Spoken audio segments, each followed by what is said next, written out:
Welcome back to the J Hash Sports Network. I'm your guy, J Hash, and the Celtics meeting an unfortunate end to their playoff run, losing 4-1 to the Miami Heat in round 1 of the NBA playoffs. The Golden State Warriors, your NBA champions this year, and looking at some player retirements. Vince Carter finally retires at the age of 41, the last remaining from the 1996 draft class, and he finishes 23rd in NBA history in points scored with 24,803.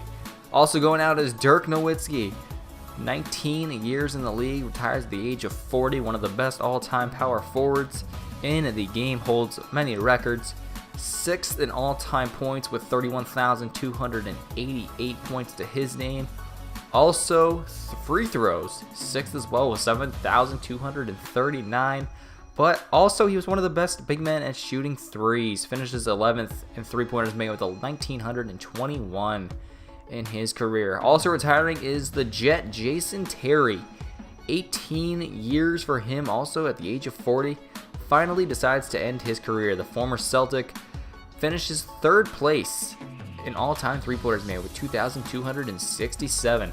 Jamal Crawford, the human crossover. 17 years in the league, retired at the age of 38, finished his career with the Minnesota Timberwolves.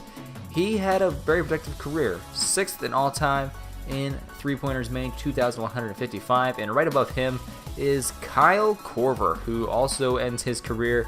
A couple championships for him in his career, 14 years, 37 years of age, and he finishes 2194 on the three-pointers made, 5th all-time.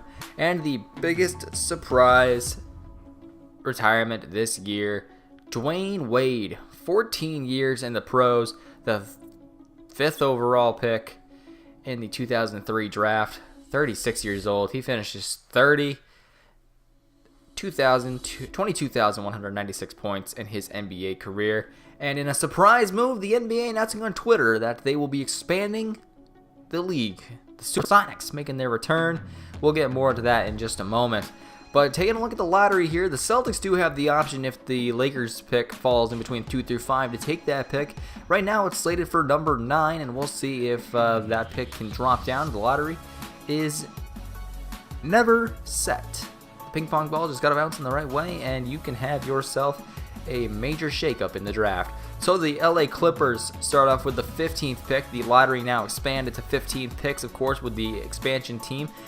In this video, the Supersonics will be called the Nashville Stars because they did not really think to call them to make them the Supersonics till after I made this video. So they will be the Supersonics, and they're also going to be in the Eastern Conference because I didn't think about it until I was done the offseason. But we'll put them in the Western Conference next year, and we'll see them in March of the season. But yeah, so they are the Supersonics now after this video. I changed their logo, I changed their uniforms, I changed everything for them, and they are once again a team in Seattle for the Seattle faithful. They wanted to put them in Nashville. Nashville is just not a city that I think would get a lot of NBA attraction. You know, Memphis is also in Tennessee, if I'm not mistaken. There's that Lakers pick falling to number 10, and it is no longer possible for the Celtics to get that pick. But I didn't think there would be enough attendance really to justify putting another team in Tennessee, so I moved them to Seattle after this video. But yeah, so the lottery continues. The LA Clippers have 2 lottery picks this year, 13 and 15. The Nuggets are at 14. Knicks, Hornets, 76ers, and Bulls so far in this draft. Right now, things holding to where they're supposed to be. The Magic sitting at number 8, and they get the 8th pick in this year's draft. Looking for a point guard, but the main point guard who they might be looking for, Trae Young, who that's the biggest rumor out there. They're looking at Trae Young, maybe off the board by the time they get there at number 8. Number 7, the Dallas Mavericks with the loss of Dirk Nowitzki. They may be looking to take advantage of one of the draft's multiple big men, Marvin Bagley, Jaren Jackson, just a few names to throw out there. Sacramento at number 6. They just need talent. This draft that's a good spot for them to be in. The Memphis Grizzlies finished with one of the worst records, and the Cleveland Cavaliers end up with the 5th pick thanks to Brooklyn. Now the Nashville Stars, who are now the Supersonics, will be selecting 4th for their first time in the NBA. after the expansion, they'll be looking to get a top talent to lead them into their next phase. Memphis, slated for the third pick after the shakeup, but the Phoenix Suns moving out of the top 2 to number 3, and now it's down to the Grizzlies and the Atlanta Hawks. The Grizzlies with an 11.8 chance at the number 1 pick, and they are picking number 2. They'll have the option to pick from maybe a DeAndre Ayton or a Luka Doncic. And with that being said, the Atlanta Hawks will get their pick of anyone they want to draft in the 2018 draft. Looking at the draft board, the Celtics have the number 28 pick, and I have heard that they want to move up to try to get one of the multiple big men that are available in this year's draft. Taking a look at the expansion draft here, the Supersonics are going with Cody Zeller and Chandler Parsons for their top 2 picks. Al Jefferson, they're taking a lot of guys whose contracts have run out or have player options on them. Dwight Powell, Jonas Jerebko, and Tyler Johnson. Ish Smith with the 7th pick. Number 8, Brandon Knight. I bet you the Suns respect that and thank them for taking that. CJ Miles and Chetty Osman going to the Supersonics. The Celtics, Daniel Tice is selected, but he's a free agent this year. And DJ Wilson, that last pick. We move to the NBA draft now with the number 1 pick in the NBA draft. The Atlanta Hawks are on the board, and they select Luka Doncic from Slovenia. Has played the last couple of years in the Euro League. Had a great season last year, averaging just about 25 points with 7 rebounds and 6 assists. The Hawks will hope that Doncic can be that scorer and playmaker that they need at the shooting guard position to really help them out. Michael Porter Jr. is the number 2 overall pick going to Memphis, and that's a surprise move. Porter missed most of his freshman year at Mizzou with a injury, and it's a risk for them to take him. Coming in as a 78 overall with 23 points per game, 7 boards, and I didn't see the assists, but that 3rd pick, DeAndre Ayton, falls to the Phoenix Suns, excuse me. I was thinking about the Arizona college basketball team when I said that, but DeAndre Ayton and the Arizona Wildcats, of course, with the first round loss to, oh man, I picked Arizona to win the whole thing too, and I can't remember who they lost to. But the first round loss, that was disappointing. And Marvin Bagley from Duke, instrumental in Duke's run to the Elite 8 so far this year. Picked number 4. That's a gift for the Supersonics. Villanova's Michael Bridges goes number 5 to the Cleveland Cavaliers. Good pickup for them. Trae Young goes number 6, and that's a dynamic scoring option that can go along with De'Aaron Fox. I believe that they could play together. Jaren Jackson from Michigan State, number 7 to the Mavericks. Robert Williams. Oh man, the Magic did it to themselves. They drafted a big man. Kevin Knox from Kentucky going at number 9. Great. He was great this tournament. I really enjoyed watching him, and I think he was just good for Kentucky. We get a shakeup here. The Lakers pick going to the Charlotte Hornets. They're moving up 1 spot, giving up their pick, and Marvin Williams to move to number 10. And we'll see who they thought was worth moving up 1 spot for. And that is Troy Brown from Oregon. Oregon, of course, not making the tournament this year, so not a lot to see from Troy Brown. Or did they make the tournament? I don't know. I don't remember. Michigan State's Miles Bridges going at number 11, excuse me. And that's just a great pick. But falling here out of the top 10 is Mo Bamba from Texas. A lot of people thought he was going to be a first-round pick, and he just fell out. We're at the 12th pick right now, and of course, not a lot of teams need big men that are going through the next couple of picks here. But Mo Bamba just falling out of the top 10, a surprise, and that could be someone that the Celtics might look to move up for.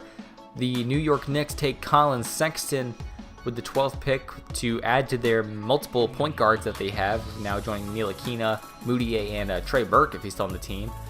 Celtics looking to move up here. They're offering the 2018 first-round pick, the 19 first-round pick, and Shemi Ojale for the 15th overall pick from Los Angeles.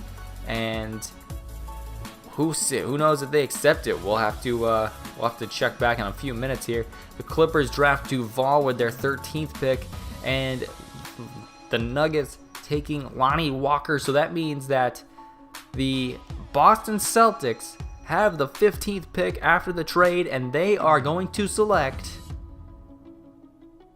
Mohamed Bamba from Texas. The 7-foot big man goes to the Seas at number 15. A huge drop for Mo Bamba and Danny Ainge, just unable to pass on the talent that he sees in front of him. Celtics have 4 picks in next year's draft in the first round, and I repeat that, 4 picks in the first round for the 2019 draft. That Celtics pick, hopefully, if they are good enough, will be in the late 20s. So it's a good move to move up to number 15 to draft Mohamed Bamba from Texas. Looking at some player options here, LeBron James surprisingly accepts his option for the $35 million one-year deal left on his contract. Kevin Durant and Paul George both decline. Of course, Paul George rumored to the LA Lakers in this offseason. Marcus Smart gets the qualifying offer, and he's asking for too much money though, so we're looking at other options. Mario Hezonja is a good option, a guy who can play multiple positions, decent enough defender, and he can knock it down from 3. David Nwamba is a good defensive player, 6'4". He can possibly do some things for us. Also, there is Dwayne Dedmon. Now, you might be thinking, why are you trying to acquire Dwayne Dedmon on a one-year deal when you just got Mohamed Bamba? Well, I don't want to throw Bamba right into the fire and have him starting, and I'm not going to planning on bringing back Greg Monroe. So I thought Dwayne Dedmon was a good pickup for 1 year. We're also going to sign Andrew Harrison for a year to be that kind of third string shooting guard / point guard who can come off the bench. And looking at some of our player progression here, Jason Tatum up to an 84 overall. His shooting got better, his defense got better, perimeter defense now up to a C+, and it's just I think this team is just going to be a fantastic team to play with this year. I think we made some good acquisitions, and we just built on the young core that we already have. Sending Jason Tatum to the perimeter defense camp, Mo Bamba to the big man offense to get some of his offensive skills a little better, and we're going to send Terry Rozier to the potential training camp. If you're wondering where Marcus Smart went, he was unable to acquire a long-term contract and ended up on the Atlanta Hawks for a 1-year, $19 million contract. And I had no problem bringing Smart back, but he just wanted too much money. I would have felt very comfortable giving him about $12 million a season, but just wanted too much money. And with the impending free agency of Kyrie Irving coming up, I just did not dare offer that much money. I don't want to be that far into the salary cap. Al Horford is also a free agent eventually, so I don't want to just bury myself in contracts. We're already over the salary cap, and I don't want to get too far over it. So in the first game of the regular season, we'll face off against the Indiana Pacers, and they acquired DeMarcus Cousins this offseason. Surprising move that Cousins left New Orleans, but he's joining Victor Oladipo and Miles Turner, who that could be a pretty good big man combination. Both can shoot, both are pretty good on defense, both are just big physical players, so the Indiana Pacers could make a nice run in the playoffs this year should they stay healthy and should they be able to just win games, of course. So we'll face off against the Pacers in the next episode. Hopefully we can win the first game of the season and start this season off 1-0. We will probably skip that Bucks game, but we'll simulate it and we'll take a look at some of the scoring output in a future episode. And then we'll play the Philadelphia 76ers after that. So I hope you guys did enjoy this episode of the Celtics MyLeague. Sorry, it took a while to make this video. Took a while to make, having to do the college uniforms for Texas, and just editing this video took a long time. So I hope you guys did enjoy. If you did, drop a like, hit the subscribe button. MLB 18, the show drops this week. Expect some videos from that. My name is Jordan, and I am out. See ya.